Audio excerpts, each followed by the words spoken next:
What's going on, everybody? Welcome to the Mr. Wonderful Midweek Roundup. This is the Wednesday show here on the Nick Wonderful YouTube channel, which you can subscribe to, where you get movie reviews and you get the Midweek Roundup now. And today we're going to be diving into three topical stories. The early reviews are in for 3 of June's biggest film releases, so we'll discuss those. We got some looks at Michael Myers as well. The Halloween trailer is set to debut by Friday, and we got our first looks at new old Michael and Jamie Lee Curtis back in her character. We'll discuss that, but I want to start things off with a story out of the Star Wars world. Actress Kelly Marie Tran had to leave social media, and this was reported late Monday night. Star Wars fan account SW Tweets alerted that Tran had deleted all the posts on her Instagram account.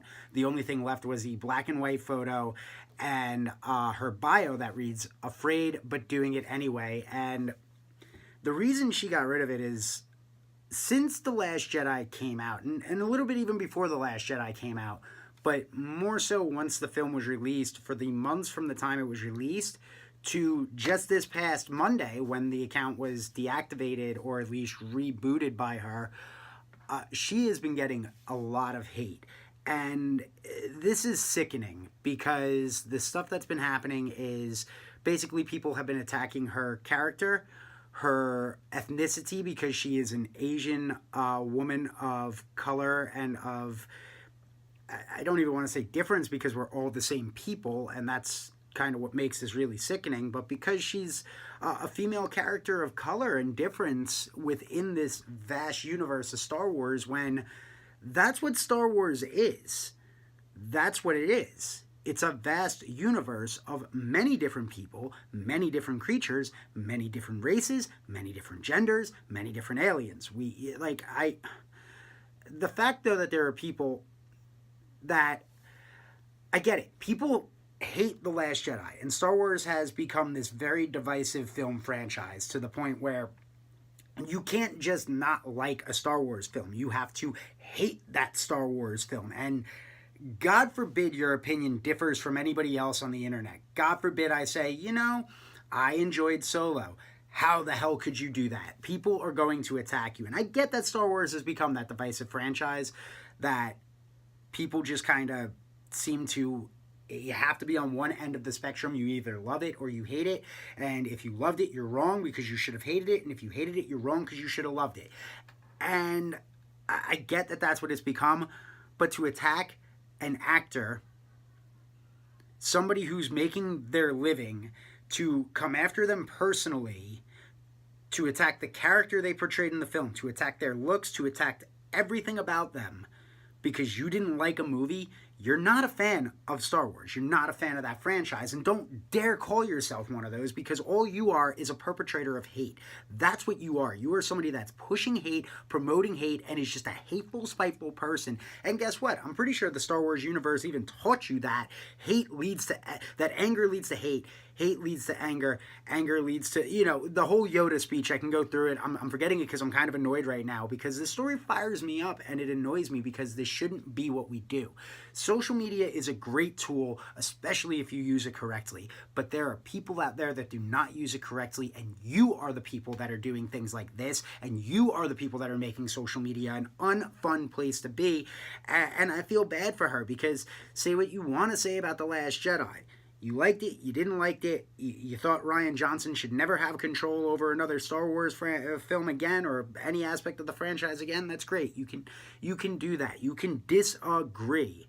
But to personally attack somebody who's making a living, and not only that, when she first got cast in this, she was very excited on her Instagram, posting pictures about how big of a fan she is. You made her not a fan of something she's a fan of, and something she wanted to do, and something she worked really hard at in her career to get cast in a role in a franchise that she loves. So I wanted to start on that topic, because if you're on social media, which there's a great chance you are, there's time to change who you are on social media. And I'm not going to sit here and act like I'm some internet darling or something like that hasn't gotten into it with people, because I have. But I recognized being bad online to the point where I then turned around and went, how can I change what I'm doing, how I'm representing myself, and how I'm interacting with people. And since that day, many, many years ago, I've gotten a lot better. And you can too. There's no need to do what happened here. And I feel very bad for Kelly Marie Tran having to just delete everything and ending up hating what was supposed to be a moment in her career that, getting cast in a franchise you love and getting to not only be cast in that franchise, but be the first lead female in that franchise of color to represent an entire population of people that have not been represented, barely represented in film, but also never represented in Star Wars until that moment. Shame on you. You are not a fan. You are a troll. And for real Star Wars fans, no matter what, no matter where we rank our films, I respect what she did. I thought she was one of the more enjoyable aspects of The Last Jedi, and I thought that she grounded some of the really ridiculous crap that they did in The Last Jedi at times.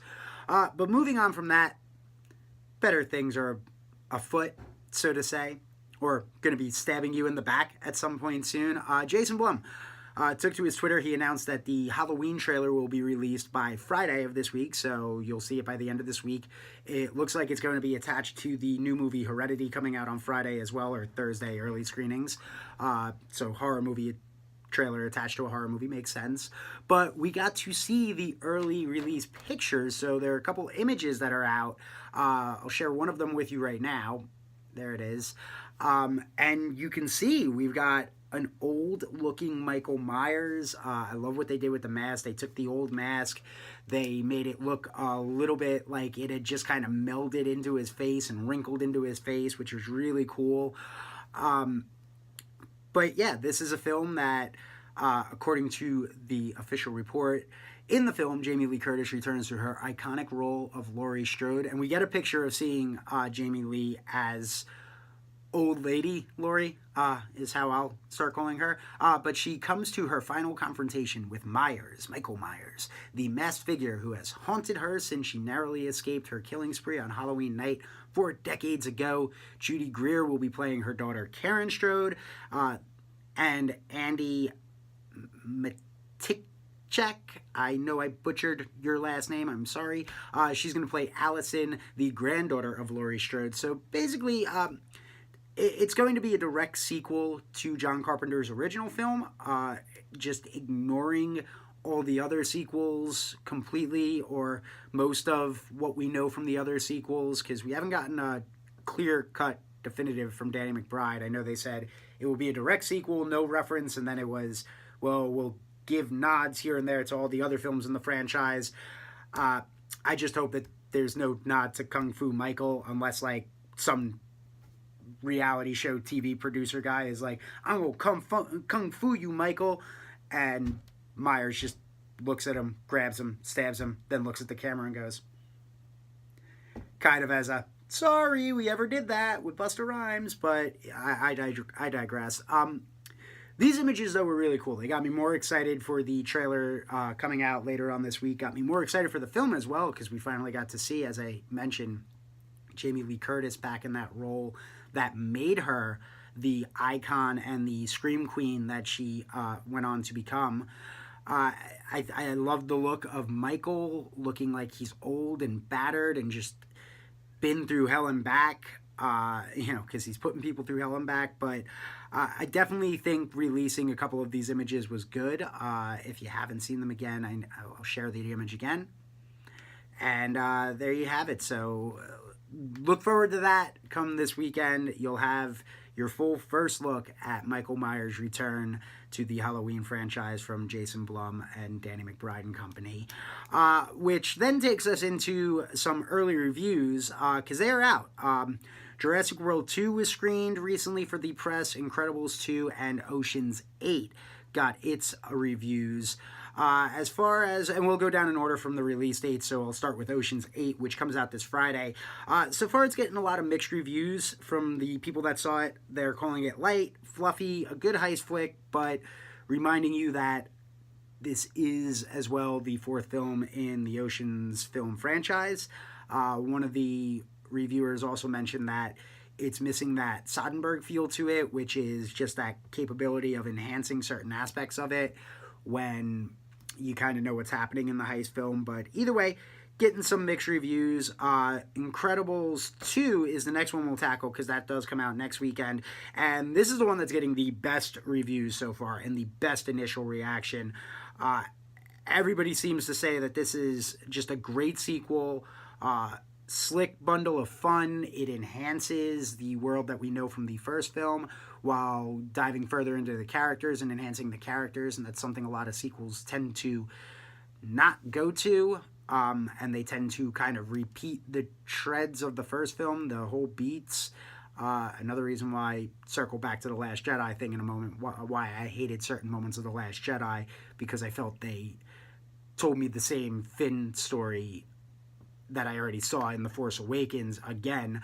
And sequels tend to do that at times. And apparently, according to early reviews, Incredibles 2 avoids those tropes and just builds on the world, which is what we were hoping when we saw the trailers, what the initial reaction is. So far, that looks to be on the right path as far as Disney and Pixar are concerned with the critics, and hopefully it will then transcend into the audiences. I know they're now looking at that being potentially one of the highest grossing animated films to come out. And the third film that got its early review, and it's weird that they did it so early and that the embargo has been lifted, which if you've never gotten to do like a review or anything or had an embargo on it, basically what that means is that for a lot of critics and people that get to see films early, if you saw that movie ahead of time, you can't officially review it or put your review out to the public until a certain date and time.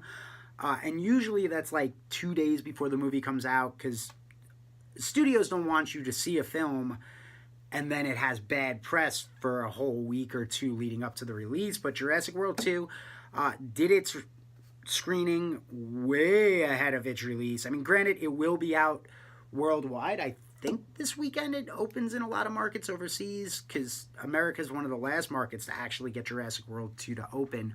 But Fallen Kingdom getting kind of the same reaction that the first Jurassic World film got with Chris Pratt and Bryce Dallas Howard, which is a lot of critics seem to like it, a lot of critics seem to hate it, and again, just like The Last Jedi and Star Wars thing, there is no middle ground on this one. Either the reaction has been just, it's negative with no saving grace, or it's positive and it's going to do things that are going to make you like this film better than the first film. I know that even the harshest of reactions have said that some of the things that really apparently drove audiences nuts in the first one, like the running in heels stuff, they address and they ground it better and they do a better job at that stuff. But looks like Jurassic World 2 kind of heading down the same path as Jurassic World 1 goes. We'll see how the box office looks for that. But there you have it. Some of the big stories over the last couple days in Hollywood. We'll be back on Friday for you with a review of Hereditary.